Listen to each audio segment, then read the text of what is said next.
My name is Ethan Cole, and for a long time I thought I knew exactly how my life was supposed to look. I was 24, living in Maple Creek, Ohio, one of those small towns where nothing really stays secret, even when everyone pretends it does. I worked at a local logistics company, paid my rent on time, and dated Lauren Miller, my girlfriend of almost 3 years. We weren't perfect, but we were comfortable. Or at least, I thought we were. The night everything cracked open didn't start dramatically. No shouting, no tears, just a text message that shouldn't have existed. It came from my friend Jake, sent at 9:47 p.m. Hey man, are you with Lauren right now? I remember staring at my phone, confused, sitting alone on my couch with a half-cold beer in my hand.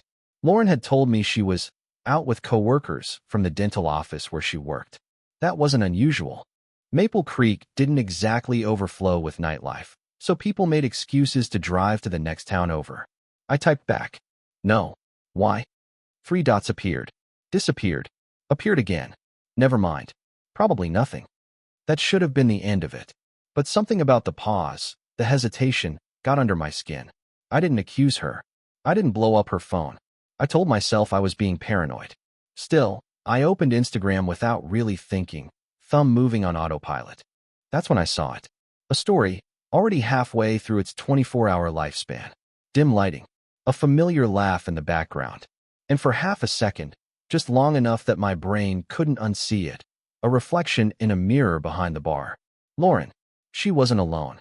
The man beside her had his hand resting casually on her lower back, like it belonged there. Like it had done that 100 times before. I replayed it again. And again. My chest felt tight, like someone had wrapped a belt around my ribs and pulled. I kept waiting for some rational explanation to show up. A cousin. A coworker. A coincidence. None came. I didn't confront her that night. That's important. People always expect rage, or dramatic phone calls, or broken furniture. But betrayal doesn't always hit like an explosion. Sometimes it's quieter. Sometimes it's the moment you realize the future you were building exists only in your head. When Lauren came over the next morning, she kissed me like everything was normal. Same smile. Same perfume.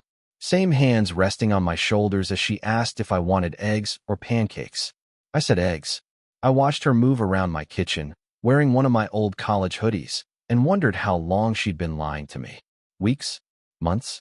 That was the moment I understood something that would change everything. She didn't think she'd been caught, and I didn't yet know what I was going to do with that. For the next few days, I lived in a strange in-between state, half in reality, half in denial. Lauren kept acting exactly the same. Same morning texts. Same casual complaints about work. Same easy laugh when I made dumb jokes that weren't even funny anymore. If guilt was eating at her, she hid it well. Or maybe she'd already justified everything in her head. I started paying attention to details I'd ignored before. Her phone, always face down now. The way she stepped outside to take certain calls. How she suddenly cared a lot more about her appearance for low-key plans. None of it was proof on its own. Together, it formed a picture I didn't want. Jake eventually told me the rest. We met at Dawson's Diner, a place in Maple Creek where everyone pretended not to listen while hearing everything. He looked uncomfortable, eyes darting around like Lauren might walk in at any second. She was with Mark Reynolds, he said quietly. The name hit harder than I expected. Mark was 30, maybe 31. Owned a small car detailing business just outside town. Confident in that loud, careless way. I'd met him twice. Once at a 4th of July barbecue, once at a charity event. He'd shaken my hand and smiled like he didn't know exactly who I was. How long? I asked. Jake shook his head. I don't know, but it didn't look new. That night, I lay awake replaying conversations from the past year, searching for cracks I'd missed. Times Lauren had been distant. Arguments that ended too neatly. Moments I'd blamed on stress or timing or my own imagination. The truth was simpler and uglier. She'd checked out before she checked in with someone else. When I finally confronted her, I didn't yell. That surprised her. We were sitting on my couch. The TV was on, muted. I asked her one question, just one. Are you seeing Mark Reynolds? Her face changed, just for a second. A flicker. Then she sighed like I'd asked something exhausting. It's not what you think, she said. That's when I knew it was exactly what I thought. She admitted enough to feel honest without actually being honest. They'd talked. They'd connected. She'd felt confused. She never used the word cheating, but she didn't deny it either. I asked why. She looked at me and said, I felt stuck. That word, stuck, did more damage than any insult could have. I wasn't abusive. I wasn't neglectful. I wasn't cruel. I was just there. Predictable. Safe. And apparently, that wasn't enough. We broke up that night. No screaming. No throwing things. She packed a bag and left, crying just enough to look sincere. I watched her walk out, and for a moment, I almost apologized. Almost. The weeks after were worse than the discovery. Maple Creek felt smaller than ever. I saw her car around town. Heard rumors I didn't ask for. People took sides without saying it out loud. That's when I started going to Riverside Bar after work. Not to drink much, just to sit somewhere anonymous. That's where I met Claire Donovan. She was sitting 2 stools away, reading a paperback like the bar noise didn't exist. Dark hair, calm posture, no rush in the way she moved. When she looked up and caught me glancing, she didn't smile right away. She just said, "Rough week?" I laughed, surprised. You could say that. I didn't know it then, but that question was the first step out of the mess I was in.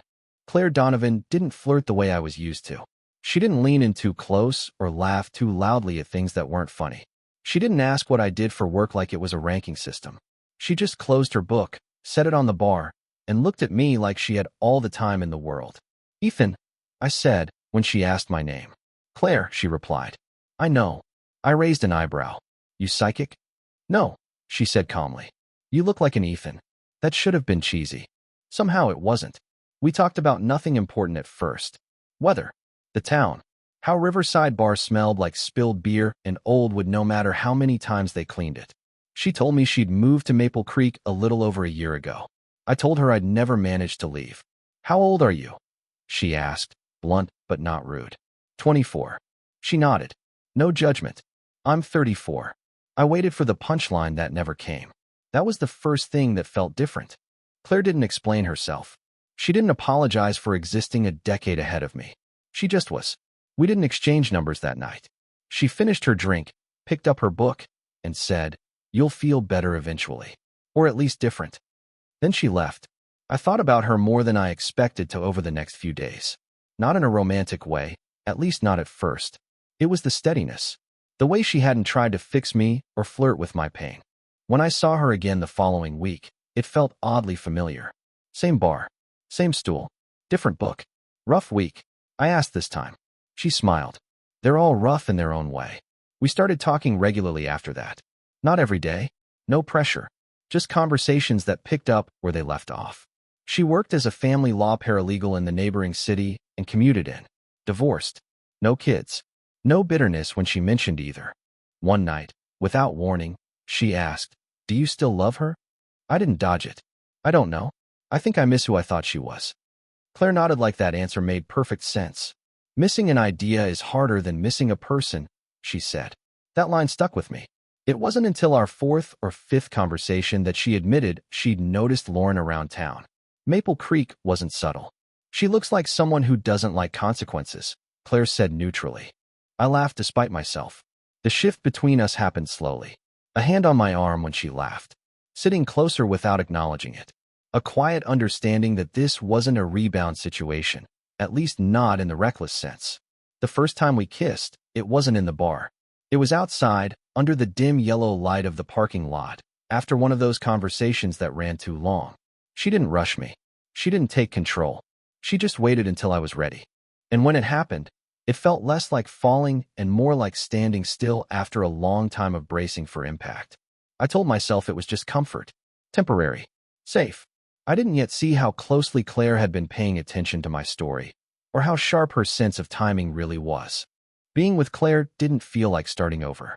It felt like waking up in the same life, but with the volume turned down just enough that I could finally think.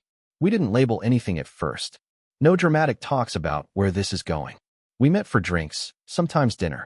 She came over occasionally, always unannounced, but never intrusive, like she trusted me to want her there without asking. That alone was new. One evening, as we sat on my couch with the windows cracked open to let in the late summer air, I told her the full story. Not the sanitized version I'd given friends. The small details. The Instagram story. Jake's hesitation. The way Lauren had said she felt stuck. Claire listened without interrupting, legs tucked under her, hands folded loosely in her lap. When I finished, she didn't immediately respond. She just asked, "Do you want closure, or do you want the truth?" I thought those were the same thing, I said. They rarely are. She explained it carefully, like she'd had this conversation before. Closure was something people asked for when they wanted to stop hurting. Truth was what they needed if they didn't want to repeat the same pattern. Lauren didn't cheat because of Mark, Claire said. Mark was just available. That landed harder than anything else she'd said. She pointed out things I'd brushed aside. How Lauren avoided difficult conversations. How she reframed her own choices as circumstances. How she cried when confronted but never actually took responsibility. She's not evil, Claire added. She's just allergic to accountability. The word echoed in my head. Over the next few weeks, I started noticing things around town. Lauren's social media posts, carefully vague. The way Mark seemed to show up everywhere now, like he was staking a claim. Mutual friends acting awkward, unsure how to treat me. Then came the message. Lauren texted me late one night. "Can we talk? I think I made a mistake." I stared at my phone for a long time before showing it to Claire. She read it once. Then again. "Do you want to answer?" she asked. "I don't know," I said honestly. Part of me wants to hear her say it. "Say what?" Claire pressed gently. "That she messed up. That she chose wrong." Claire nodded. "If she does, will it change anything?" I thought about it. The image of Lauren crying on my couch. The way she'd left without really looking back. "No," I admitted. "Then don't confuse curiosity with healing." I didn't reply to Lauren. 2 days later, I ran into her at the grocery store. Maple Creek loved timing like that. She looked thinner, tired. Mark wasn't with her. She tried to smile. Failed. "I heard you're seeing someone," she said. I didn't confirm or deny it. I just said, "I hope you're doing okay." She searched my face, maybe looking for anger, or jealousy, or regret. She found none of it. That was the first consequence she felt, even if she didn't realize it yet. That night, Claire and I didn't go out. We stayed in, talked, laughed, took our time. There was passion between us, but it wasn't loud. It didn't feel like proving anything. It felt deliberate. Before she left, Claire said something that sounded casual but wasn't. "People like Lauren don't feel loss right away," she said. "They feel it when they realize the story they told themselves no longer works."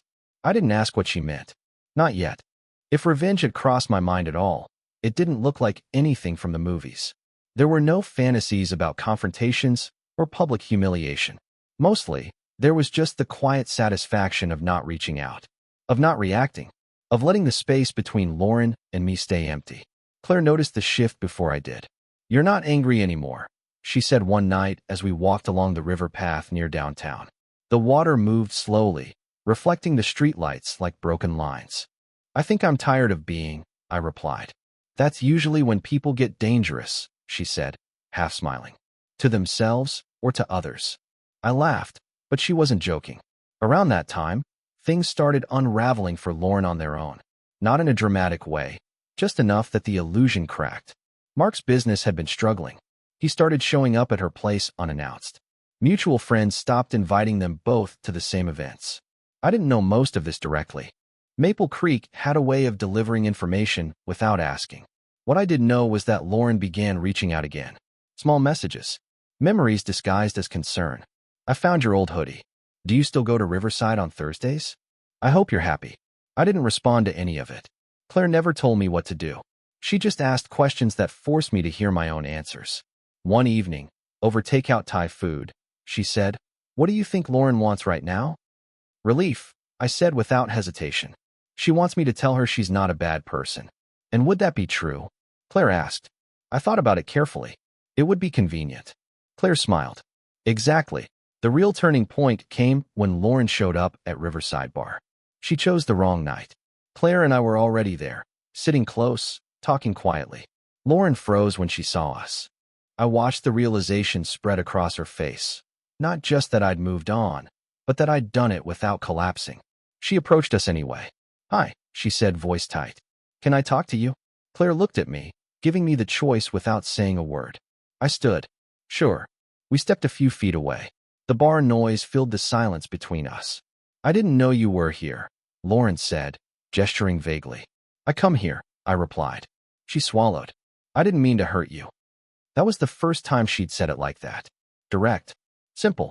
I nodded. I know. She waited, like there was more coming. There wasn't. I just wanted you to know I regret it, she added. I believe you, I said. Her shoulders relaxed, just slightly. But regret isn't the same as responsibility, I continued. And I'm not the person who can carry that for you anymore. She looked at me like she was seeing a stranger. When I walked back to Claire, Lauren stayed behind, alone with her drink. Claire didn't ask how it went. She didn't need to. Later that night, as we sat in my car before she went home, she said, "That's usually the moment people think revenge is over." And it's not. I asked. "It's not even started," she said calmly. "Because the part that lasts doesn't involve you doing anything at all." I didn't fully understand her yet, but I was starting to. The next few weeks were strange. I didn't need to act. Lauren's own choices began doing what no confrontation could have achieved. She tried to regain some control, messaging friends we'd shared, posting carefully curated photos, laughing a little too loudly at downtown cafes.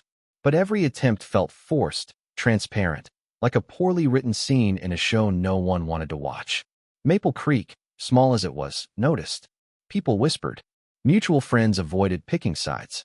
Her carefully constructed image of perfect freedom started to crack. Meanwhile, Claire and I continued our quiet rhythm. We'd meet at Riverside or take drives along the outskirts of town, watching the river bend and twist under the moonlight. She didn't talk about revenge directly. She didn't instruct me on what to do. Instead, she guided me toward noticing patterns and letting consequences arrive naturally. "You don't need to push anything," she said one night as we parked near the old mill. "The universe has a way of arranging things for people who don't respect the spaces others give them." I laughed softly. She sounded like a philosopher, but there was a dangerous accuracy to her words. Then came the text that shifted my perspective completely. "Ethan, I saw you with her." I didn't realize. I stared at the message for longer than I should have. It was Lauren, finally acknowledging Claire, finally realizing she wasn't invisible. But there was no anger, no pleading, just the first hint of fear, subtle as a shadow on the wall.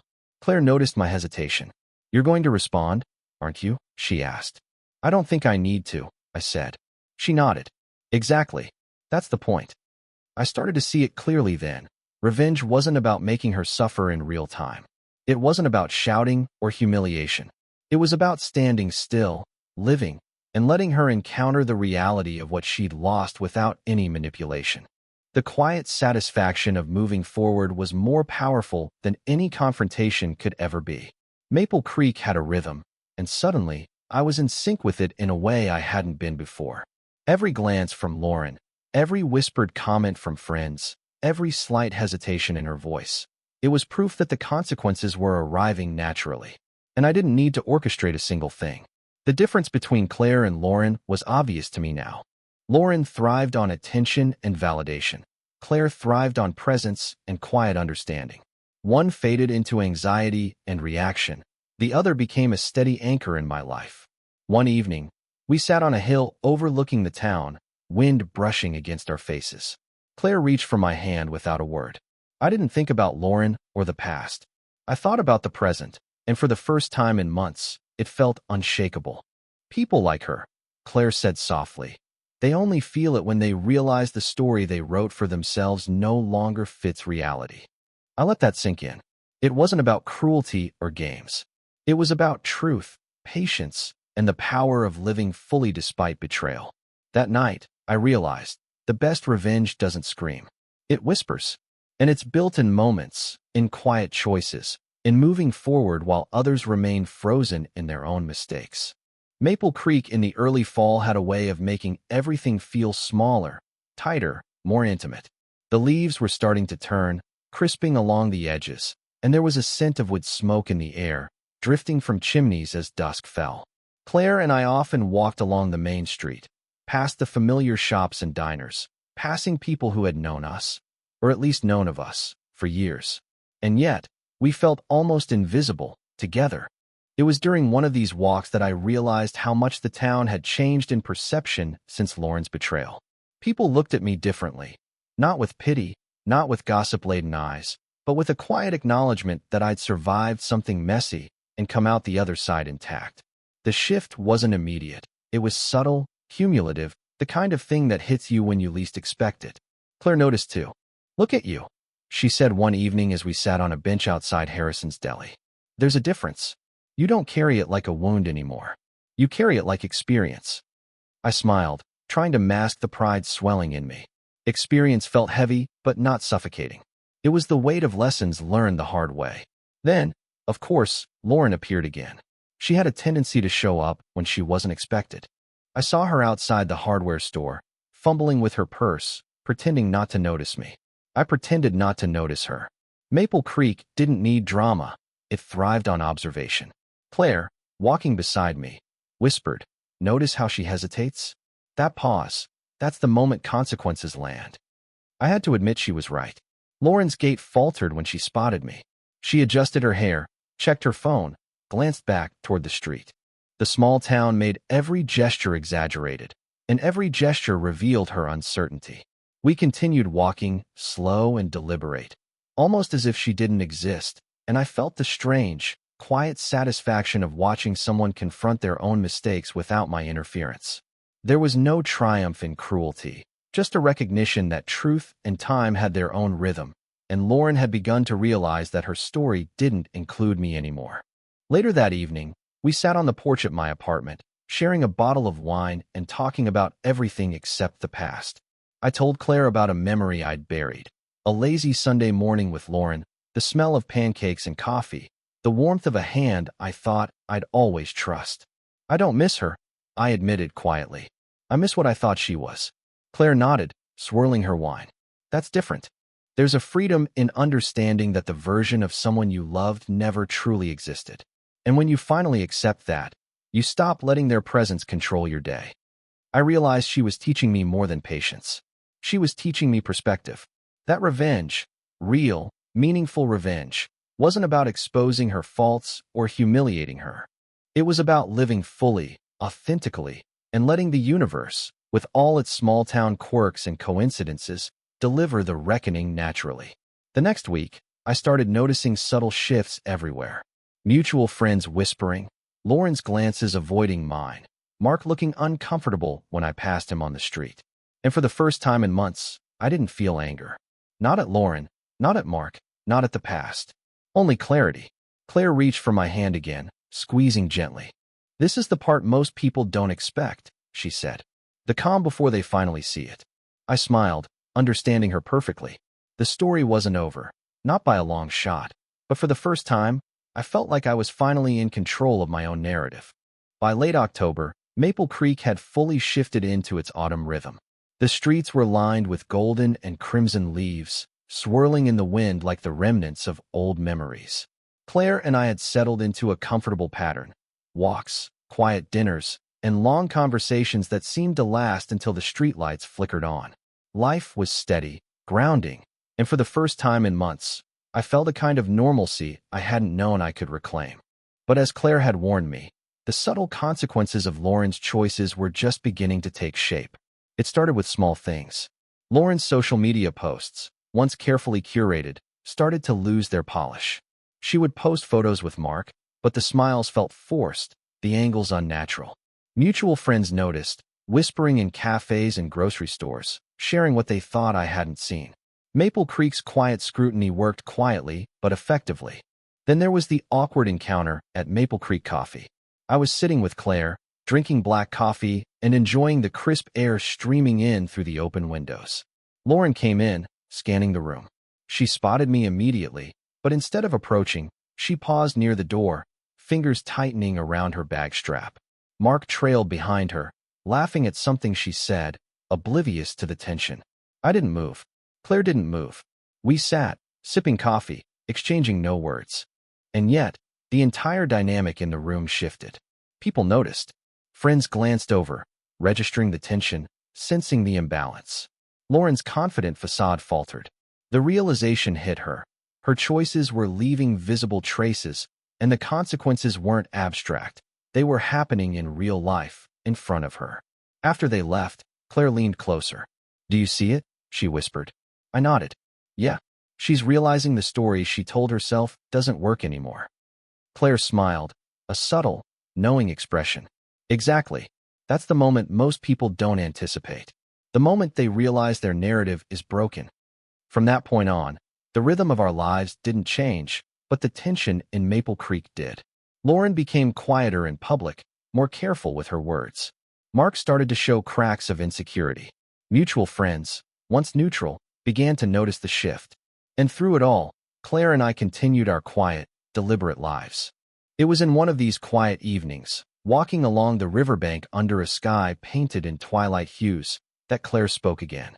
Revenge, she said, isn't about punishment. It's about letting life correct itself while you focus on what matters: your growth, your happiness, your integrity. I realized then that I hadn't been seeking revenge in the conventional sense. I hadn't needed to humiliate Lauren, confront her publicly, or orchestrate any elaborate scheme. I had simply lived my life, steadily and authentically, and in doing so, allowed the universe, and the small town we lived in, to deliver consequences naturally. That night, when we returned to my apartment, Claire placed her hand on mine and said, "You've done it without even trying. And the beauty is, it didn't require anger or malice." I smiled, finally understanding the full weight of her words. The story had turned, quietly, subtly, and completely. Maple Creek might be small, but it had a way of reflecting the truth back to those who couldn't hide from it. And in the midst of that reflection, I found something far more powerful than revenge. I found freedom. By early November, the town had fully absorbed the fallout, and I could sense Lauren's unease without her saying a word. Maple Creek had a rhythm of its own. Gossip traveled slowly, but the right glances, the right pauses, the way friends looked at her when I walked by, told the story she had ignored for months. I didn't need to intervene. The town's subtle awareness and my own steady life had created a reckoning that was quieter, but far more effective than anything I could have orchestrated. Claire and I continued our routines: walks along the river, dinners at Riverside Bar, conversations that stretched into the late hours of the night. There was an intimacy growing between us, but it was grounded in respect, understanding, and shared observation rather than reckless passion. Every interaction with her was a reminder that the best way to recover from betrayal wasn't through retaliation. It was through reclaiming one's own life. One Friday evening, we decided to take a drive outside town. The air was crisp, and the low sun cast long shadows over the fields. Claire drove, effortlessly calm, while I sat in the passenger seat, letting the wind whip across my face. Maple Creek receded behind us, small and insistent, like a mirror showing the consequences of every choice made within its boundaries. "I noticed her today," Claire said, breaking the silence. "Lauren, she saw you at the cafe and didn't know how to act." I nodded. I saw. Mark was trying to talk, but she froze. You could almost see her thinking, "I can't do this anymore." "That's the moment," Claire said softly. "The moment they realize that the life they thought they controlled isn't theirs to dictate." I realized she was right. Revenge didn't require confrontation, or confrontation didn't need drama. It required patience. Observing. Letting life's natural order expose truth. Later that week, I ran into Lauren again, this time at the grocery store. She was with Mark, carrying groceries for the week, but something had shifted. Her laughter felt hollow, her movements careful, and when our eyes met, I saw the recognition, the acknowledgement that she had lost her place in my life. She started, hesitating, but didn't finish. I didn't give her words. I smiled politely and continued walking. Claire was beside me, her presence steady, a silent shield against the past. Lauren's glance followed us, uncertain, searching for an opening that no longer existed. That night, sitting in my apartment with Claire, I felt a peace I hadn't known in years. The anger, the hurt, the confusion, they had all transformed into clarity. I had lost nothing by living authentically. In fact, I had gained everything. The quiet satisfaction of witnessing consequences without participation was far more rewarding than any act of direct revenge could have been. Claire rested her head on my shoulder and whispered, "You see, Ethan? This is what real power looks like. You didn't chase, you didn't manipulate. You just lived." I smiled, understanding fully for the first time. Lauren's reckoning was complete, not because of malice, but because of truth, time, and the natural order of life in a small town. I realized then that freedom wasn't about making someone suffer. It wasn't about proving a point or exacting vengeance. Freedom was moving forward, creating joy in small moments, and allowing the past to settle exactly where it belonged. Maple Creek, with all its quiet streets and watchful eyes, had done its part.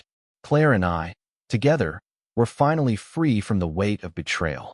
And Lauren, at last, was left to confront the consequences of her own choices, a reckoning I hadn't delivered, but one that mattered far more than any I could have engineered myself. By mid-November, the town was quiet in a way that felt different, less like complacency and more like resolution. The leaves had mostly fallen, and the streets carried the earthy scent of change. Maple Creek had witnessed the consequences, and I could sense that Lauren had finally internalized the lesson she had avoided for months. But I wasn't watching with satisfaction or malice. I was watching with clarity. Claire and I had settled into a rhythm that felt like home. Our conversations deepened, layered with shared observations, dreams, and the quiet humor that made life feel lighter. Passion between us existed, yes, but it was tempered by understanding and trust. We weren't rushing toward anything. We were savoring the unfolding of our own story. And in that space, I realized that the best revenge, the kind that lasts, was the life I had rebuilt, not the chaos I might have inflicted. One evening, we went to the river, our favorite spot, with the cold air brushing our cheeks. The town lights reflected in the water, scattered like tiny stars. Claire leaned against me, silent, letting the moment settle. I felt the full weight of the past months, the betrayal, the hurt, the uncertainty, and how far I had come. "You've changed," Claire said softly, her hand brushing mine. "Not just because of her, but because of yourself. You've chosen what matters." I nodded. I finally understand. Revenge isn't taking something from someone else. It's taking yourself back." She smiled, the kind of smile that didn't need words to hold meaning. Exactly. Life moved on naturally. Lauren's presence faded from my daily reality.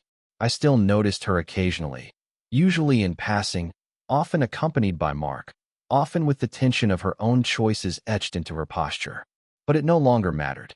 She had lost her role in my story, and that loss had been entirely self-inflicted. Maple Creek didn't gossip loudly. It observed quietly, and the small town had delivered her reckoning more effectively than I could have hoped. The freedom I felt wasn't just from her betrayal. It was from reclaiming my own narrative. No anger, no obsession, no public confrontation. Just life unfolding, deliberate and honest. Claire's steady presence reminded me that trust could exist again, that passion could be measured and meaningful, and that moving forward didn't require erasing the past. It required understanding it.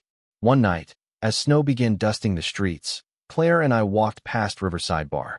Warm light spilled from the windows, and familiar voices carried through the glass. I felt a sense of permanence in that moment. Not in the bar, not in the town, but in the quiet confidence that I had rebuilt a life worth living. A life that didn't revolve around the mistakes of others. Lauren would continue to navigate the consequences of her choices, just as I had. But I didn't need to witness it, and I didn't need to act. The story had reached its natural conclusion. My revenge had been silent, patient, and ultimately invisible, but its effect was undeniable. Claire stopped, taking my hand in both of hers. "This is the kind of ending most people don't get," she said. "Not because it's dramatic, but because it's real. And real is always stronger than any act of retaliation." I looked at her, and for the first time in months, I felt completely unburdened. Betrayal had taught me more than pain. It had taught me patience, perspective, and the quiet power of moving forward. The town, the past, even Lauren, none of it could take this away. Maple Creek stretched out before us, still and familiar, carrying the weight of its stories and the lives of everyone who had crossed its streets. And for the first time, I wasn't a part of someone else's story. I was living my own. And that, I realized, was the truest form of victory.